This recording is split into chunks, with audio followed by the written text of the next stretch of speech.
Hello beautifuls, my name is Quavia and I'm the creator of JuJu Thyme. In this video, it's a bit different from my normal videos and it's going to be very short and very impromptu. So basically, I did a video a few days ago, and it's a video where I share my self-care routine and how my self-care is my glamour magic, basically.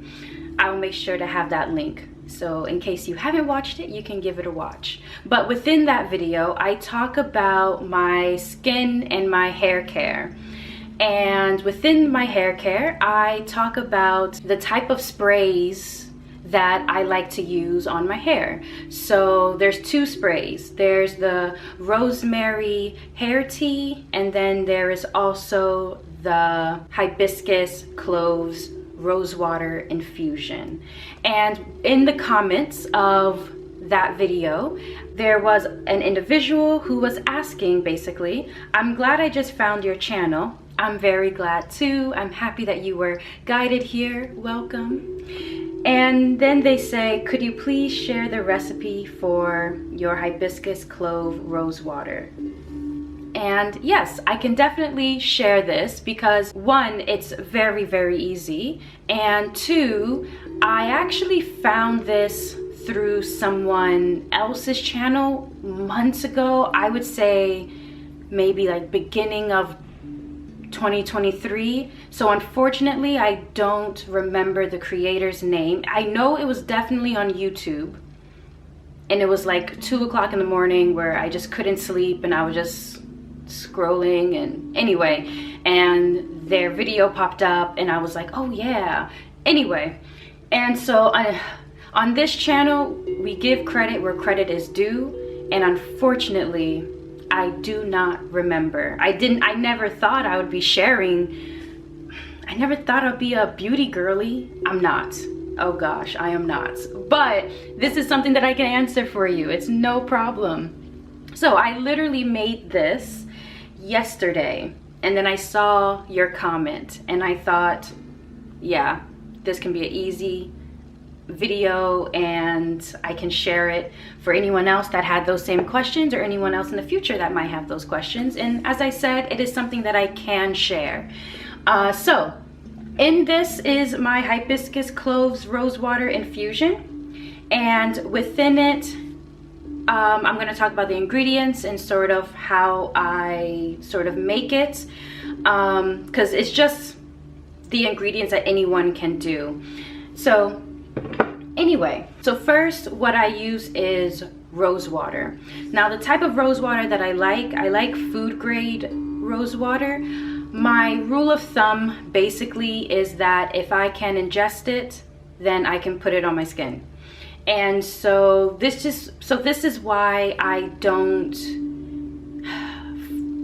go for the rose waters that are in the beauty section of some store or something, mostly because, I mean, if you have it, use it. I mean, don't waste your money. Don't do that.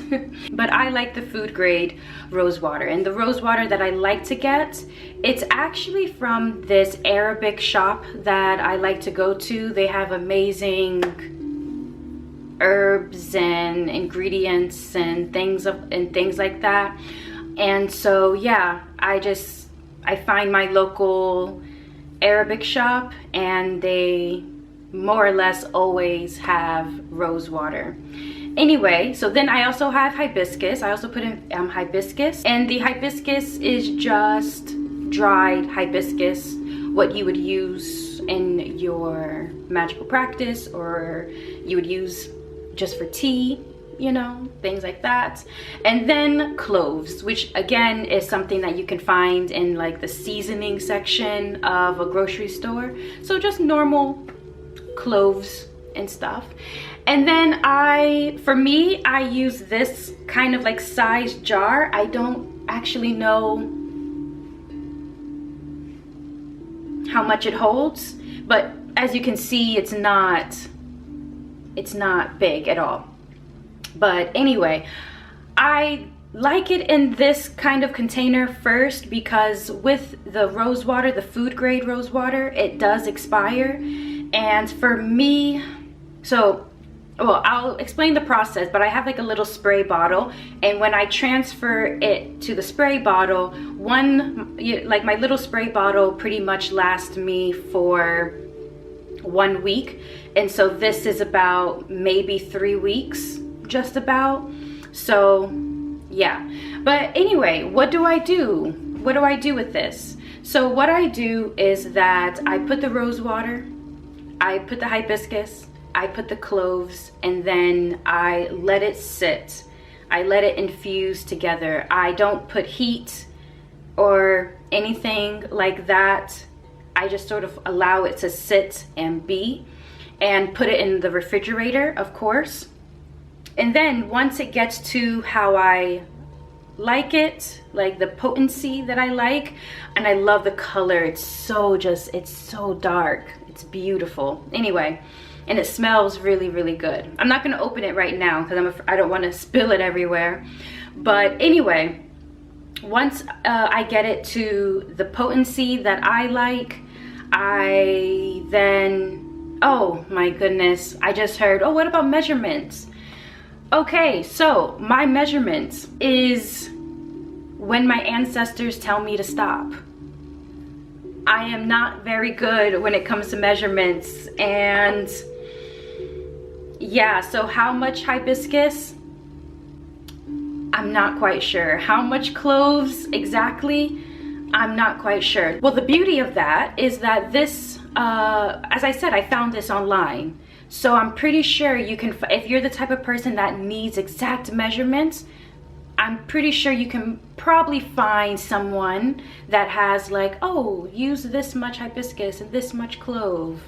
But for me, it's when my ancestors say, all right, honey, all right, that's good. That is my mode of measuring, even in my cooking. If I were to make a cookbook, it would be hilarious. You would just laugh. You would just laugh because you'll just be like, really, Quavia? Okay, that's cool, great, love you, but please. Anyway, so I just put it, I put it all in here. I put it in the fridge. I let it infuse until I get the right potency that I like. Personally, I like to let it infuse for about 3 days, I would say. I think that's fair. So after the infusion for the 3 days, I then take my small spray bottle that I have, and I pour this into the spray bottle. Definitely be sure that you use some kind of strainer to catch, you know, the hibiscus and the cloves that are in here. You don't want that in your spray bottle because it'll get stuck in that little spray part and it's a mess. I learned my lesson of that. Or if you don't have a strainer for whatever reason, and you're out traveling and you're just like, oh crap, what do I do? Coffee filters. Coffee filters. In case someone doesn't know what a coffee filter is, I do drink coffee even though I shouldn't. I'm quite a naturally excitable person, let's just say, and so I can only drink coffee from like certain periods of time, and then I have to stop because, yeah, I'm definitely not the type of person that needs coffee to be awake. I literally wake up and can just start talking, which I've learned with some of my friends. When I spent the night with them or something, they're like, not yet, not yet, give me a second. And I'm like, right, I understand. So anyway, I put into that, and I put into that little spray bottle. If you wanted to do like a little magical, if you want to incorporate your magic after the infusion, that is when you could, if you want to, work your magic on it as well before you put it into that little spray bottle. A few things I do want to mention with this bad boy is that, well, as you can see, it is extremely dark. Like, yeah, it's very dark, which is great for me because I have black hair.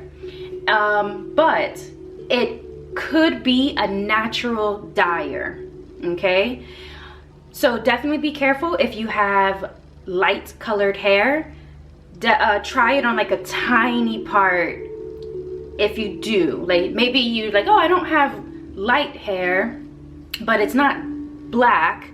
Try it on a small part, get the vibes, you know, see what's going on first. But if you have dark hair like me, if you have dark locks like me, then spraying it on my locks has been really, really nice because one, it keeps my hair nice and healthy, but two, it's a natural dyer. So if you have concerns about lint and things like that that can get, you know, naturally get stuck in your hair because it's winter, you're wearing sweaters, you're on the couch and you're snuggled in your favorite fluffy blanket, and you know, you're just like this and you accidentally fall asleep and you forget to cover your hair. Things happen and it's life. And so this has been a great solution. And also, as I said in my video, my scalp loves it a lot and it helps change it up a bit. And so it is a natural dyer, so be careful if you have light colored hair. Another thing is if you have any kind of allergies like hibiscus. I know some people are allergic to hibiscus, allergic to cloves. I've never heard of anyone allergic to rosewater, but it's possible, you know, and so just be careful. Just be careful, all right? Once again, a very loose rule of thumb for you would be if you can digest it, if you can eat it, then you can put it on your hair, you know, but do a little test.